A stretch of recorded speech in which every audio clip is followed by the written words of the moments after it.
আমন্ত্রণ জানাচ্ছি আন্তর্জাতিক সংবাদে। শুরুতে সংবাদ শিরোনাম।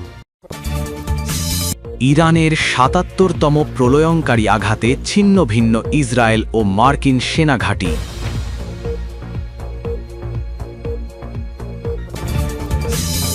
হঠাৎ পারমাণবিক ক্ষেপণাস্ত্র নিয়ে আকাশে উড়ল মার্কিন B-53 যুদ্ধবিমান।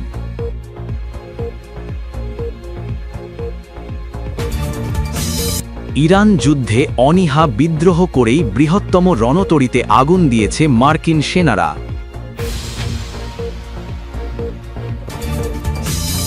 মোসাদের মাস্টার প্ল্যান ব্যর্থ, হতাশায় ইসরায়েলের প্রধানমন্ত্রী নেতানিয়াহু।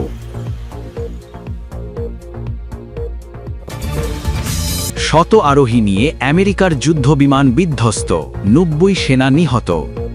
এতক্ষণ শুনছিলেন সংবাদ শিরোনাম, এবারে বিস্তারিত সংবাদ। তবে তার আগে অনুরোধ থাকবে ভিডিওটিতে একটি লাইক দিয়ে কমেন্ট করে জানিয়ে দিন কোন জেলা বা দেশ থেকে ভিডিওটি দেখছেন ও শুনছেন। মধ্যপ্রাচ্যের আকাশ জুড়ে ফের যুদ্ধের দামামা। দীর্ঘদিনের সংঘাতকে নতুন উচ্চতায় নিয়ে ইসরায়েল এবং মার্কিন সামরিক ঘাঁটিগুলোতে আবারও ভয়াবহ হামলা চালিয়েছে ইরানের Islamic revolutionary guard corps IRGC। এটি তেহরানের চালানো ৭৭তম দফার হামলা, যা গত কয়েক দশকের মধ্যে অন্যতম বড় সামরিক অভিযান হিসেবে দেখা হচ্ছে। ইরানি সংবাদ সংস্থা তাসনিমের বরাতে জানা গেছে, এবারের হামলায় ইরান তাদের অত্যাধুনিক খাইবার শেকান ব্যালিস্টিক ক্ষেপণাস্ত্র এবং ঝাঁকে ঝাঁকে আত্মঘাতী ড্রোন ব্যবহার করেছে। ইসরায়েলের হাইফা ও তেল আবিবের গুরুত্বপূর্ণ সামরিক স্থাপনাগুলো লক্ষ্য করে এই ভয়াবহ হামলা চালানো হয়েছে। একই সঙ্গে বাহরাইনে অবস্থিত মার্কিন শেখ ঈসা বিমান ঘাঁটিতেও ইরানি ক্ষেপণাস্ত্র আঘাত হেনেছে বলে অসমর্থিত সূত্রে জানা গেছে। হামলার পর পুরো অঞ্চলে উচ্চ সতর্কতা জারি করা হয়েছে।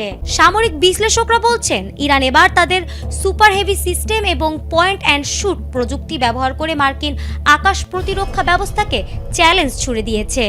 IRGC এক বিবৃতিতে জানিয়েছে, তাদের সার্বভৌমত্ব রক্ষা এবং আঞ্চলিক আধিপত্য বজায় রাখতে এ ধরনের অপারেশন অব্যাহত থাকবে। ইসরায়েলের আয়রন ডোম এবং মার্কিন প্যাট্রিয়ট ব্যবস্থা এই বিশাল ক্ষেপণাস্ত্র বৃষ্টি কতটুকু রুখতে পেরেছে তা নিয়ে এখনো ধোঁয়াশা রয়েছে। তেহরানের এই বিধ্বংসী ড্রোন ও মিসাইল বৃষ্টির পর পাল্টাপাল্টি হামলার আশঙ্কায় এখন থমথমে পুরো আরব বিশ্ব। একদিকে ইরানের শক্তির প্রদর্শন, অন্যদিকে মার্কিন ইসরায়েল জোটের পরবর্তী পদক্ষেপ। সব মিলিয়ে মধ্যপ্রাচ্যকে এক মহাপ্রলয়ের দিকে ধাবিত হচ্ছে। উত্তরের অপেক্ষায় এখন যেন গোটা বিশ্ব। আকাশের নীল সীমানায় যখন রূপালী ছিল এমন কিছু যা রাডারের চোখে ধুলো দিয়ে লক্ষ্যবস্তুতে নির্ভুলভাবে আঘাত হানতে পারে। AGM-181 বা LRSO হল C-52 বিমানটি নিজেও এক বিস্ময়। সেই ১৯৫০-এর দশকে তৈরি এই বিমানটি নতুন ইঞ্জিন আর রাডার লাগিয়ে ২০৫০ সাল পর্যন্ত আকাশে দাপিয়ে বেড়ানোর প্রস্তুতি নিচ্ছে। প্রযুক্তি বদলাচ্ছে, বিশ্ব রাজনীতির সমীকরণ পাল্টাচ্ছে, কিন্তু আকাশের এই বৃদ্ধ যোদ্ধা তার নতুন পারমাণবিক তলোয়ার নিয়ে এখনও আমেরিকার শক্তির প্রধান স্তম্ভ হয়ে দাঁড়িয়ে আছে। প্রশান্ত মহাসাগর থেকে শুরু করে আটলান্টিক, মার্কিন নৌবহরের দাপট যেখানে বিশ্বজুড়ে বিস্তৃত, সেখানেই হানা দিল এক রহস্যময় বিপর্যয়। বিশ্বের সর্ববৃহৎ এবং সর্বাধুনিক বিমানবাহী রণতরী USS জেরাল্ড আর ফোর্ড এখন উত্তাল আলোচনার কেন্দ্রে। তবে কোনো যুদ্ধের ময়দান নয়, বরং জাহাজের ভেতরে দাউ দাউ করে জ্বলে ওঠা এক অগ্নিকাণ্ড কাঁপিয়ে দিয়েছে পেন্টাগনের ভিত। গত 12 মার্চ 2026 মাঝ সমুদ্রে মোতায়েন থাকা অবস্থায় হঠাৎই ধোঁয়ায় আচ্ছন্ন হয়ে পড়ে বিশালাকায় এই রণতরী। লিন্ট বা তুলা থেকে শুরু হওয়া সেই আগুন ছড়িয়ে পড়ে জাহাজের লন্ড্রির ধোঁয়ার মূল অংশে। মাত্র কয়েক মিনিটের ব্যবধানে ৪,৫০০ ক্রু সদস্যের এই ভাসমান শহরটি পরিণত হয় এক রণক্ষেত্রে। প্রায় ৩০ ঘণ্টার রুদ্ধশ্বাস লড়াইয়ের পর নিয়ন্ত্রণে আসে সেই বিধ্বংসী আগুন। আগুন নিভেছে ঠিকই, কিন্তু রেখে গেছে ধ্বংসের ক্ষত। অগ্নিকাণ্ডের ফলে জাহাজের আবাসন ব্যবস্থা মারাত্মকভাবে ক্ষতিগ্রস্ত হওয়ায় বর্তমানে ৬০০-র বেশি নৌসেনা মেঝেতে বা টেবিলের ওপর ঘুমোতে বাধ্য হচ্ছেন। আধুনিক প্রযুক্তিতে ঠাসা এই রণতরীতে এখন খাবার থেকে শুরু করে শৌচাগার সবকিছুতেই চরম বিশৃঙ্খলা। ১০ মাস ধরে টানা ডিউটিতে থাকা ক্লান্ত সেনারা এখন এক অবর্ণনীয় কষ্টের মুখোমুখি। কেন এই বিপর্যয়? সামরিক বিশ্লেষকরা বলছেন, অপারেশন এপিক ফিউরির জন্য টানা 10 মাস সমুদ্রের বুকে মোতায়েন থাকা এই ক্রুরা এখন মানসিকভাবে বিধ্বস্ত। সাধারণত একটি মিশনের মেয়াদ 6 মাস হলেও ইরান ও ভেনেজুয়েলার উত্তেজনার মাঝে এই মেয়াদ বারবার বাড়ানো হয়েছে। অতিরিক্ত কাজের চাপে যন্ত্রের মতো চলতে থাকা মানুষগুলো কি তবে এবার ভেঙে পড়েছেন? ঘটনার নাটকীয় মোড়ে যখন ব্রিটিশ ও গ্রিক গণমাধ্যমগুলো এক বিস্ফোরক তথ্য সামনে আনে। দাবি করা হচ্ছে এটি কোনো দুর্ঘটনা নয়, বরং খোদ নৌসেনাদের সাবোটাজ বা পরিকল্পিত অন্তর্ঘাত হতে পারে। গুঞ্জন ছড়িয়েছে যে অসহ্য ক্লান্তি আর বারবার মিশনের মেয়াদ বৃদ্ধিতে ক্রুদ্ধ হয়ে কোনো ক্রু সদস্য হয়তো ইচ্ছে করেই আগুন ধরিয়ে দিয়েছিল যাতে জাহাজটি বন্দরে ফিরে যেতে বাধ্য হয়। যদিও মার্কিন নৌবাহিনী এবং সেন্ট্রাল কমান্ড আনুষ্ঠানিকভাবে জানিয়েছে যে আগুনটি লন্ড্রি ড্রায়ার ভেন্ট থেকে লেগেছে এবং এটি একটি দুর্ঘটনা, কিন্তু আন্তর্জাতিক সংবাদ মাধ্যমগুলো ছাড়ার পাত্র নয়। ব্রিটিশ সংবাদপত্র দ্য টেলিগ্রাফ এবং ইন্টারন্যাশনাল বিজনেস টাইমস সরাসরি প্রশ্ন তুলেছে, সেনারা কি তবে বিদ্রোহের পথ বেছে নিলেন? ইরানের রাষ্ট্রীয় গণমাধ্যমও এই সুযোগে বিষয়টি নিয়ে প্রচার শুরু করেছে। অবসরপ্রাপ্ত নৌ কর্মকর্তাদের মতে 5,000 মানুষের বিশাল বহরে 2-1 বিপদগামী থাকা অসম্ভব নয়, তবে পর্যাপ্ত প্রমাণ ছাড়া একে অন্তর্ঘাত বলাটা বিপজ্জনক। বিশেষজ্ঞদের একাংশ মনে করছেন অতিরিক্ত ব্যবহারের ফলে জাহাজের যন্ত্রপাতির আয়ু শেষ হয়ে আসা এবং রক্ষণাবেক্ষণের অভাবেই এই দুর্ঘটনা। তবে প্রশ্ন থেকেই যায়, একটি আধুনিক ড্রায়ার থেকে লাগা আগুন নেভাতে কেন 30 ঘন্টা সময় লাগবে? বর্তমানে গ্রিসের সুদা বে বন্দরে মেরামতের জন্য অবস্থান করছে এই দানবীয় জাহাজ। এটি কেবল যান্ত্রিক ত্রুটি নাকি ভেতরে ক্ষোভের বহিঃপ্রকাশ, তার উত্তর হয়তো সময়ের গর্ভে। তবে এই অগ্নিকাণ্ড মার্কিন নৌবাহিনীর রণকৌশল এবং সেনাদের মানসিক স্বাস্থ্যের ওপর এক বড় প্রশ্নচিহ্ন এঁকে দিয়েছে। বিশ্বের সবচেয়ে শক্তিশালী নৌবহর কি তবে ভেতর থেকেই দুর্বল হয়ে পড়েছে? ইরান যুদ্ধের নেপথ্যের এক চাঞ্চল্যকর তথ্য প্রকাশ্যে এনেছে নিউ ইয়র্ক টাইমস। ইসরায়েলি গোয়েন্দা সংস্থা মোসাদ দাবি করেছিল তারা ইরানের ভেতরে এমন এক গণবিস্ফোরণ ঘটাবে যা বর্তমান সরকারকে তাসের ঘরের মতো গুঁড়িয়ে দেবে।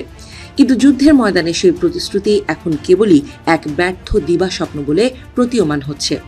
প্রতিবেদনে বলা হয়েছে, যুদ্ধের ঠিক কয়েকদিন আগে ইসরায়েলি প্রধানমন্ত্রী বেনিয়ামিন নেতানিয়াহুর সঙ্গে রুদ্ধদ্বার বৈঠকে বসেন মোসাদ প্রধান ডেভিড বার্নিয়া।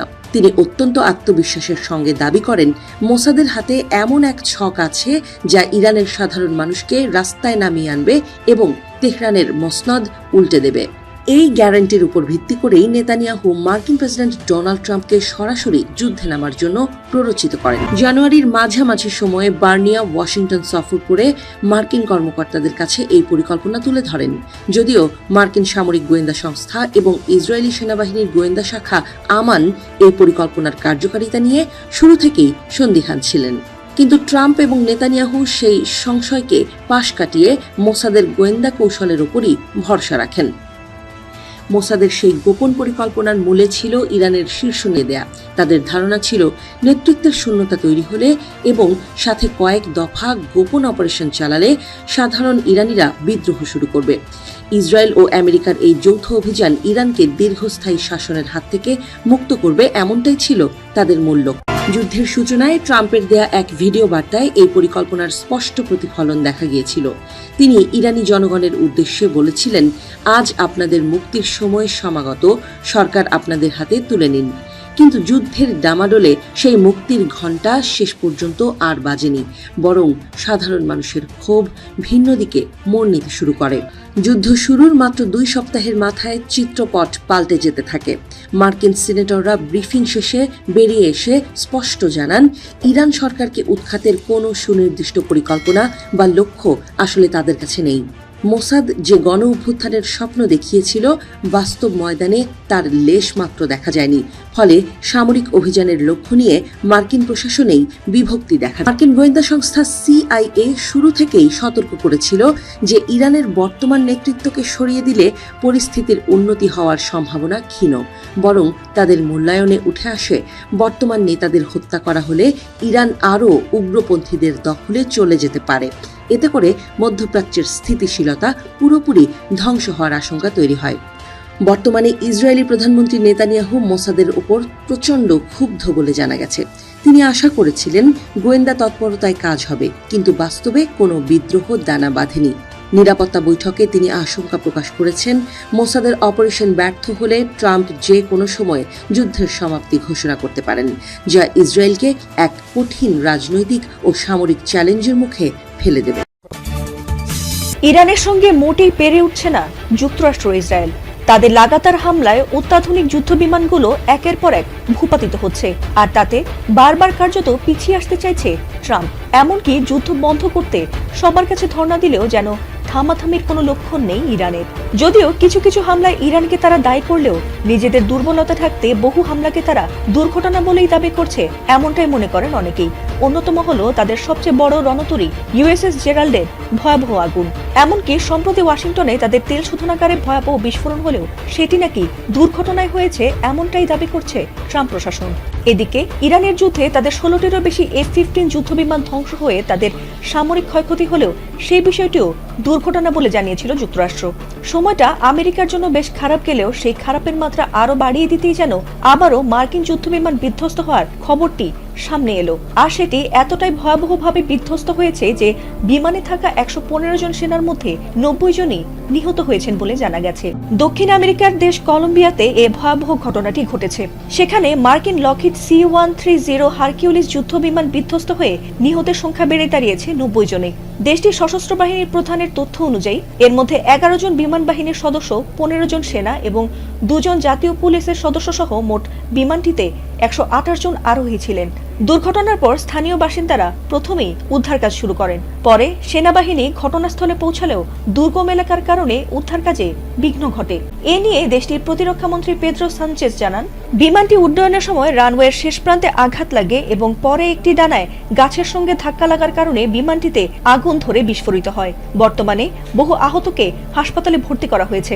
আহতদের মধ্যে কয়েকজনের অবস্থা আশঙ্কাজনক বলে জানা গেছে।